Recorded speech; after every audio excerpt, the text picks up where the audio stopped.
I was going to ask you to tell me... No, you don't want to know I drink? You're not supposed to drink while you're talking. Right. That is... It's better. Your mom should get this. Okay. And then I'm just going to ask you, when you enlisted, Right. and then just from there, just take me wherever you want to. Yeah. Okay? Right on. Okay. Ready, Kyle? Go for it. Okay. So, thank you very much and welcome. My Right. name is Matthew Fash. My name is George Frazier. And can I have your rank, sir? Excuse me? Your rank? I was a sergeant. I was a second-class petty officer. Thank you. In both branches. Now, could you start me off the date you enlisted, and then just bring me all the way through your service career? Oh, about March 14th, 1940. Okay. And when I enlisted at one of the Philippines, the quarters full.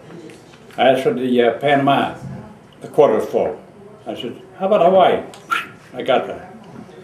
So when we went over through the Panama, there was troops on there. When they dropped us off, they went on into the Philippines. That's how close I'd come to being in the Philippines. Instead of up in Hawaii. And that's why we had a good duty there. And the weather there was beautiful, the land. It's not like today where all the tourists and everything are. Oh, it was really nice. So everything was going fine. And then in December, the first 3 days of December, we're out in maneuvers and problems. And we came in and back to the barracks, and they told me I was going to go stateside on the 13th. So, you know, my buddies take me out and give me my law party on Saturday night. In other words, I pay for everything, the cab, the drinks, whatever you want to do. And we get back to the barracks. We get up in the morning, because we're all together. We went down and had breakfast. Of course, we brought the sheets because we had to change them. So, got a clean sheets, went up after breakfast. Had one sheet in my bunk. The other one like this. We hear all this noise. I wonder, what's going on? The police supposed to be in, everybody's supposed to. So, we get on the quadrangle. And we could see the planes. And they kept coming along lower. Somebody behind us said, they're Japanese. Somebody right away, oh, they're supposed to be in China. What are they doing here? Fighting. For that time, they start strafing. So, we went in, the supply room, they weren't going to let us in there, but we get in there. We took all the ammunition, all the BARs, the 03s, 22s, everything, 45s, everything quick. So the BR, there was about 10 of them. When anybody didn't have a BA, we filled the clips. And the captain come over and he says, you got the motor pool and bring a weapons carrier back with a load of ammunition. Okay. So instead of running right up there, I ran upstairs and put my field uniform on. So I come down, I went up to the motor pool. I'm looking for a triptych. He said, just go and grab it, it's not a flower. So I finally grabbed a weapons carrier and came back down. But that was 2 little incidents, just shows you how you train. We backed in, loaded up, went up to the motor pool, waiting to go out. Finally we got orders, we were going to move into the field. So they assigned a medic alongside me. I didn't find his name out. I tried a couple of times. So off we go. The only truck behind us was the mechanics, maintenance truck. So we go to Wawa, and it's a cement bridge. So as I hit that, I could see the truck in front of me going this way. God, I got to get off this bridge. So I started to speed up. As fast as the truck could go. Finally, his head went forward. I grabbed my leg, must have been ricochet or something, and I got hit there. Ended up on the railing in the hospital. I got back to the States, but it was on the 29th of December, not the 13th. And my leg was still back in Hawaii.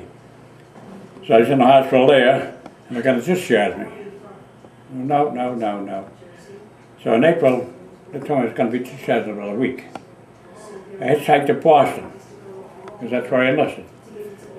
And I figured, for 30 days, I messed up the records, they won't throw me out. So, up in Fort Devens, they're going to throw special court bars at me. Okay. Well, they give a lieutenant, I think he was, supposed to be my lawyer or whatever, representative. So he says, now, when you go in there, be quiet. I says, I want to talk. Oh, he says, you realize you got 3 or 4 on a board and you're down here in a chair. I said, that's right. So I go in and ask a couple of questions. I said, because I did it because I didn't want to get out of service. What do you mean? Well, I said, if I could have stayed in Hawaii. What do you mean could have stayed in Hawaii? I said, over there during the attack, and you were. See, my records hadn't caught up to me. They threw the court martial off. So, what am I going to do? I get down and work on the Boston Navy Yard. I transferred to Pearl Harbor Navy Yard, trying to get back in the outfit. But the Navy Yard wouldn't release me. So eventually I got tired of it, so I was going to take a couple of weeks off. When the fellow was in charge of selective service, I had his phone number, and he had phone numbers out. One day he called us. Back I go, and there was a Lieutenant Commander Fox, I'll never forget his name. So in there, and he said, "That's the trouble with you fellas, you know, you take a defense job to stay out of service and everything like that." And I said, "Will you sign it? Will you sign it?" Well, fine, we're going to make an example out of you, and he signed it. All right, he's sitting there, and he started laughing. He said, "George was here during the December attack and got wounded and everything." He looked at me, shook my hand, he sat back, went to a bottle, and poured 3 drinks. And shook my hand again and wished me the best of luck. So, I go, my outfit left. Oh, Lord. Next one, I go into Seabees. And from there, we got attached to the Marine Corps. We went to Chihuahua, came back to Hawaii. There's too many fights in town, I think, so I broke the units up. We ended up 500 of us lined up at Midway. And up there with the Goonie birds. That's quite a sight up there. The Goonie birds, you couldn't pet them. You couldn't have a beer or two come up. Oh, they're looking, oh, this poor sucker don't know what he's doing. And they take off like an airplane. If you stay in there with a string or anything, but they go tumbling. The same when they land just like an airplane. They have to have, that's quite a thing to see. And a big submarine base there, they kept digging for the ocean, building up. And when the submarine, they'd come out the booms and everything. So we got orders to come back to Hawaii. We'd form again.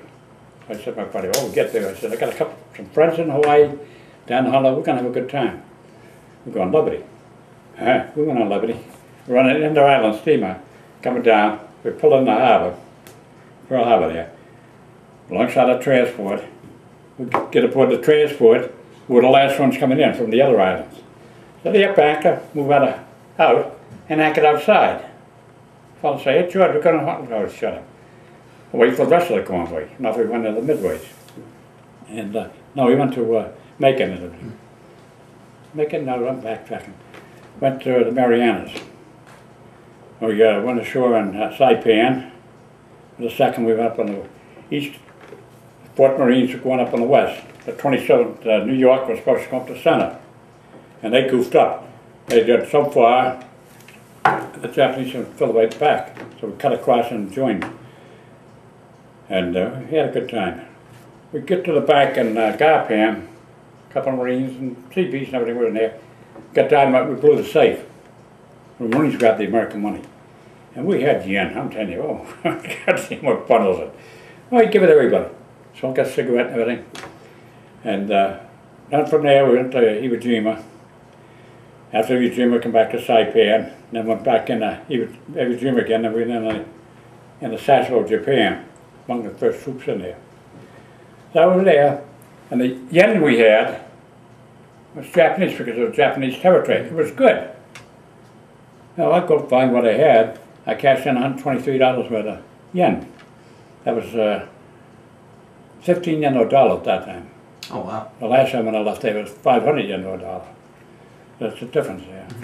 And the people were fine. I mean, they were just like people out in your street. They didn't want war. I think, you know, up in Tokyo.